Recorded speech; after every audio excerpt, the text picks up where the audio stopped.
comandante, o general Freire Gomes estava Freire Gomes, presente. isso. Ele disse que o senhor teria sido o único que colocaria as tropas da Marinha à disposição. Isso ocorreu ou não? Não, senhor. Não ocorreu. O senhor nem tocou nesse assunto. O senhor vai ter essa oportunidade. O senhor não tocou nesse assunto. Senhor ministro, como eu lhe disse há pouco, não houve deliberações, nem o presidente não abriu a palavra para nós. Ele fez as considerações dele, expressou o que pareciam para mim mais preocupações e análise de possibilidades do que propriamente uma ideia ou uma intenção de conduzir alguma coisa em uma certa direção. A única que eu percebi que me era tangível e importante era a preocupação com a segurança pública, para a qual a GLO é um instrumento adequado dentro de certos parâmetros, que o senhor bem sabe. Então, eu, como é normal na minha atitude, eu me atenho às minhas funções e às minhas responsabilidades.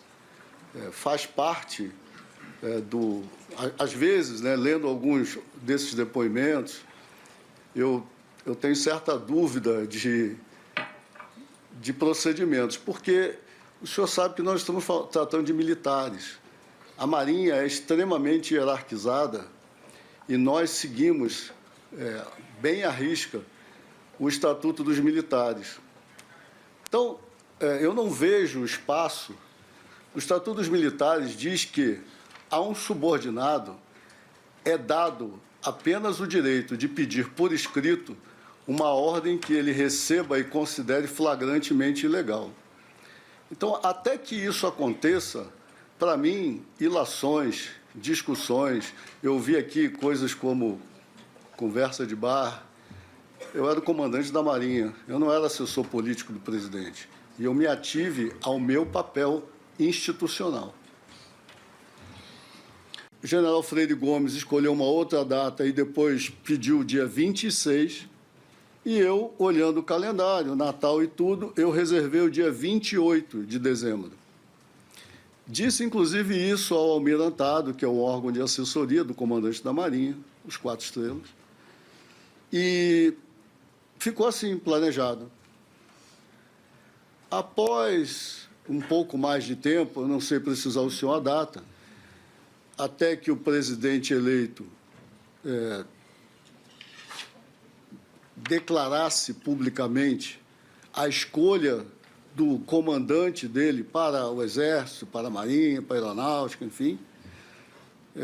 Então, foi escolhido o almirante Olsen para a Marinha. Após a escolha, o almirante Olsen, vendo o que vinha acontecendo, o general Freire Gomes, por exemplo, passou para o general Arruda no dia 26 de dezembro. E o brigadeiro Batista Júnior não tinha nada que dissesse que ele não ia passar no dia 22. Então, o almirante Olsen, vendo aquela situação, me procurou e disse: olha, Garnier, eu gostaria de passar o comando no início de janeiro, já com o novo ministro empossado, enfim, que ele possa presidir a cerimônia.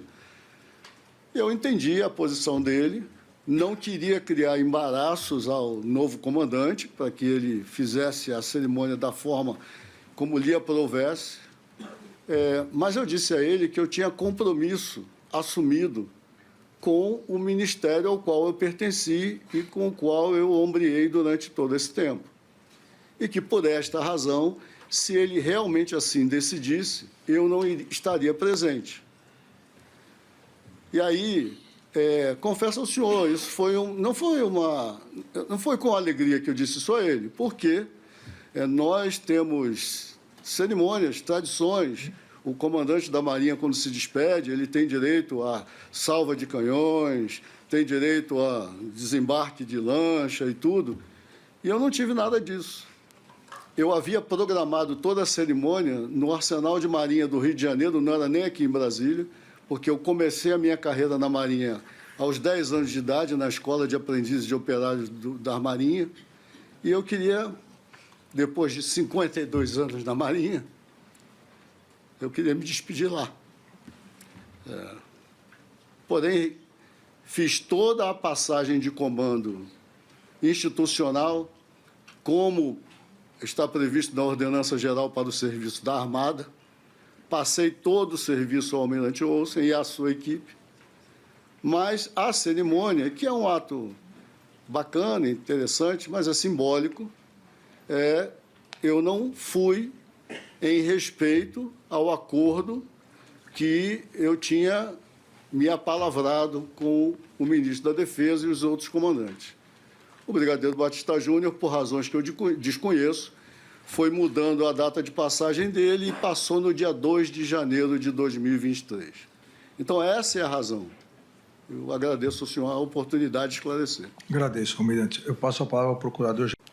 O almirante Garnier teria colocado as suas tropas à disposição do presidente. Teria, inclusive, dito qual era o número de fuzileiros que ele teria à disposição do ex-presidente. Eu gostaria de saber o que o almirante Garnier poderia dizer sobre isso. O almirante, foi inclusive citado no depoimento que eram 14 mil fuzileiros à disposição. O senhor se recorda disso?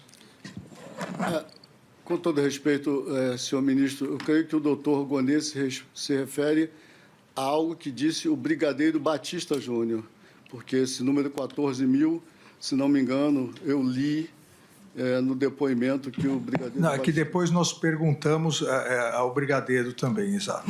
Porque foi o único que eu me lembro de ter dito esse número.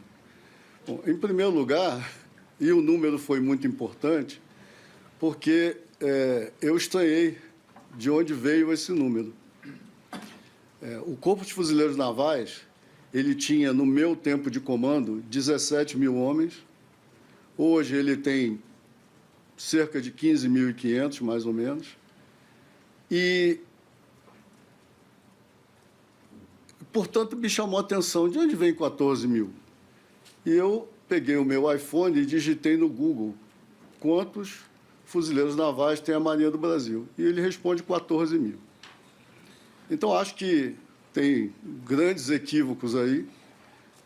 Eu não, nesse contexto aqui, foi atribuído a minha fala, eu nunca disponibilizei tropas para ações dessa natureza que a pergunta anterior se refere.